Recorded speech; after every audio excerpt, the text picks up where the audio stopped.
Hey guys, Mark from Tahoe. How are you doing? Good to be back in your office. It's been a while.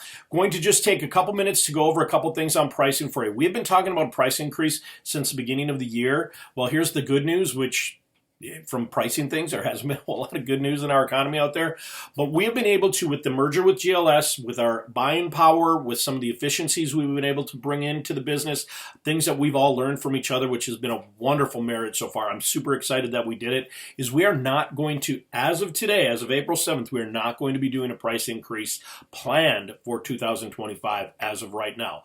Obviously, this whole tariff mess that's going on up there, if things force us to make a change, we will make a change. But we've been able to dial it in well enough to where we're not going to pass a price increase on to you guys. So that's going to be for screen print, embroidery, any of our other printing things. Those are going to stay the same.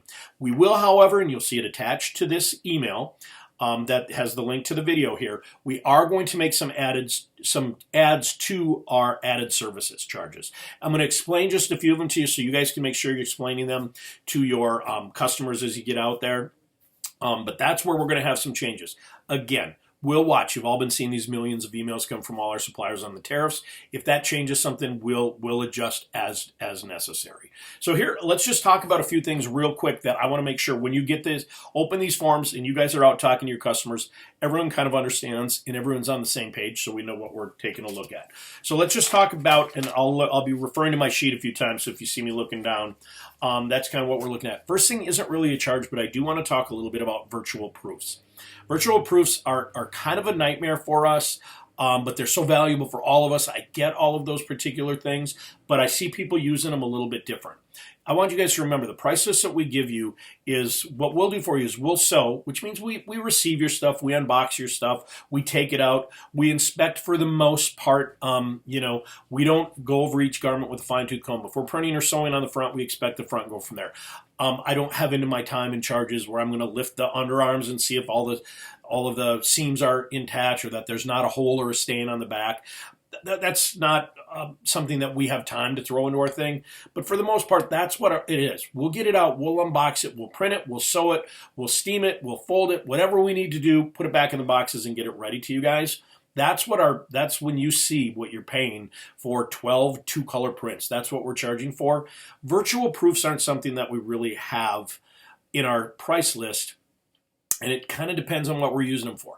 To make sure that we're printing right, we want to get as much proof work as we can. But a lot of you are starting to call and say, can you send this to my customer? I need this to my customer. Can you make an adjustment here? They want to see it with orange. They want to see the yellow turn to red. These are the virtual proofs that's what an art house does. That's not what the screen printer embroiderer does. We've helped where we can, and sometimes it's a little bit quicker for us, but our arts, we've added 2 new graphic artists to our team. When we get into that side of graphic arts, that takes on a lot of expense, and those are things we're going to have to look at bringing on to you guys. I also just want to understand when we look at virtual proofs, we do that to make sure that what we're expecting on the job is the right color, right location, right logo, spelling is right, all of those things. So when we see those virtual proofs, we don't always know, or we're not telling you by looking at them, sorry, not that we don't always know, but we're not telling you that this is exactly what it's going to be like on your shirt. I don't know what that proof of the shirt is, or that silhouette of the shirt is. Is that an adult medium? Is that an adult extra large? There's a lot of variance in there, so that's why the logo looks this big on one or this big on another. We don't know. We're also looking at the colors. This is a computer-generated color, so that may not be the red that you asked for a PMS or whatever we're looking at. Also, if we do a crest, we're doing something small. If there's fine print in there, we're going to make that crest bigger for you guys to sign off on. I'm not concerned. You do the deal with your customer of how big you want that logo and where it's going to go. I want you to be able to look at it and say, yeah, that fine print in there is the right logo. That is spelled right. All of those things. I can't do it if I'm making it small, so sometimes we'll make it bigger so you guys can see. We proof to make sure that the design that you're expecting is spelled right colors, and ready to go. Not what it's going to look like on the final shirt. That belongs to you guys in your out service. So that's the longest part I have, is talking about virtual proofs from there. Let's just talk about a couple other things, and I'm not going to go over all of it. I think most of you guys kind of realize how it all works. Special print locations. If you want to talk to your customers, why are special print locations more expensive? You're just putting the shirt on and either sewing or printing, right? No. When we have to do things, I would tell you we try to run our autos at about 300 an hour. We try to run our manuals at about 60 an hour. When we're doing special locations like over a pocket, on a pouch pocket, on a hood, those are things that take us a lot longer to load. It's an unconventional way of loading it, so that slows down. If we're running a big auto on or above the pocket, we don't run anywhere near 300. That gets down to 175 to maybe 200 an hour, so we're cutting our production by a third. Same thing when you get to special locations on a manual press. That brings it down to where we were running 40 an hour, again, cutting it about a third. So we have to make sure that we're covering our time for that. That's what you can let your customers know on special print locations. PMS color matches. Let's talk about PMS color matches. Just so you guys know, we'll be getting you a new, as we blended our inks with the guys from GLS, we'll be getting you a new ink sheet of what everything we have for colors. And then another thing, if we're running a program for you, we don't always charge a PMS color for that. We've got a couple of you guys that do a ton of stuff with the University of Minnesota. We have University Maroon and University Gold in stock. We do a bunch of things for the Loons. We have their baby blue in stock. We don't charge for those additional mixes. 3M, we do a lot of their red. We keep all of those in stock. It's when you have a special PMS color. And remember, that PMS color will be matched to the bucket. So when we pull that ink out on a spatula and look at it, that will match our PMS book. It will change when you put it on a black garment, when you put it on a white garment, when you have it underbased, when you have it on poly versus cotton.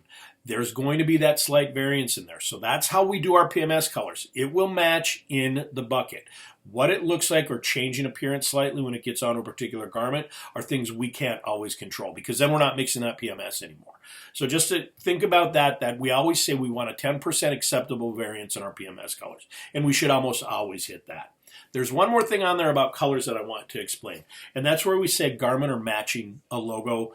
We'll get people who will hand us a bag and say, we want the yellow to match the beige of this bag, or we want this to match anything, whatever they have, a different color, something that's not a PMS mix. When we don't have a recipe to mix those, it's kind of witch doctoring it, and it's not always the same. Okay, we need a darker orange. That don't mean we just throw black in that orange to make it darker.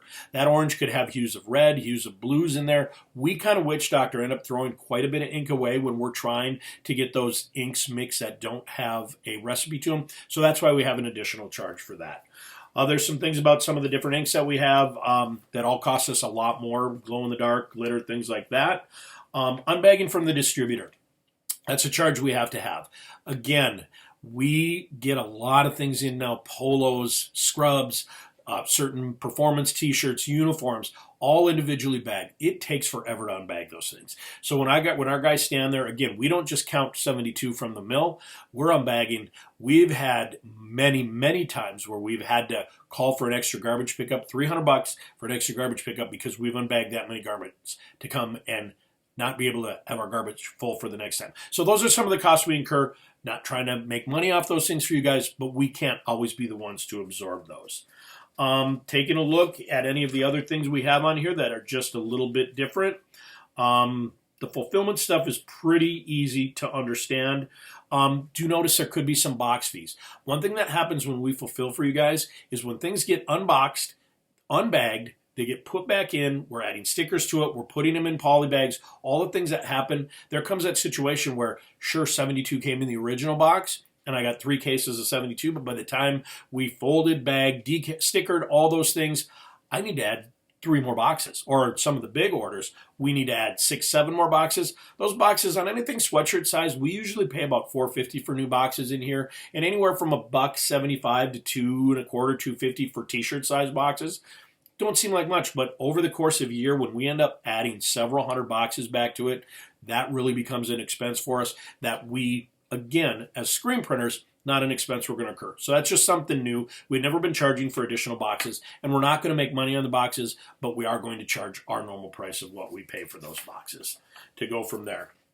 Kind of taking a look on press approvals. I do want to bring that one up. We've talked about that. When we run a big 6,000, 7,000, 10,000, 12,000 piece order, which we've been seeing a lot more of, it's always safer to have that approval. You need to work with your CSR to try to get a time where we know you'll be available, we'll be available, we'll get that set up, get pictures. Pictures on phones always look slightly different than they do in person, and we'll get those proofs out. We want to make sure that we're shortening that process. Our presses run at about $600 an hour, and when we leave them sit idle for 2 hours while we're waiting for somebody to get back to us, we just watch money pour out the door. We watch schedule get extended, which we don't want to do for you guys.